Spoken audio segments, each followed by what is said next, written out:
Aujourd'hui, nous avons l'histoire dramatique d'un terroriste français. Il est mort après une sieste de 30 heures chez lui. Nous regardons sa vie jusqu'à ce moment. Nous essaierons de comprendre ce qui s'est passé. Merah était un homme français d'origine algérienne.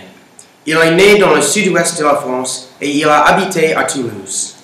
Mohamed Merah était un jeune homme qui était recherché par la police. La direction centrale a identifié Merah il y a un an. Merah est allé au Pakistan en 2011 et pendant son voyage, la direction s'intéressait à lui. La direction avait peur que Merah aurait devenu radical et peut-être qu'il aurait mené les autres musulmans radicaux dans la paix. Dès qu'il y a eu un meurtre dans l'armée française, Merah est devenu la première personne à surveiller. Après, il est retourné en France. Il n'a pas arrêté le terrorisme. De retour à Toulouse, il a travaillé dans un garage avec son frère. Le gouvernement dit qu'il a l'observé, mais malgré la sécurité, il a réussi à tuer davantage de gens. Sur le 19e de mars, il est allé à une école juive de Toulouse. Il a tué des enfants juifs.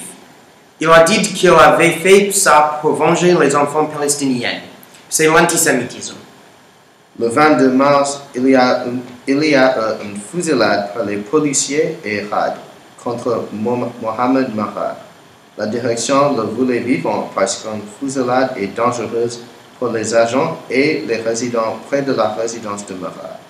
Mais le RAD a décidé qu'il aurait été trop dangereux s'ils sont entrés dans le bâtiment. Merah s'est trouvé mort dans son appartement après le fusillade. Les policiers sont entrés dans la maison après le siège. Il a trouvé Maman dans la maison et Merah est mort.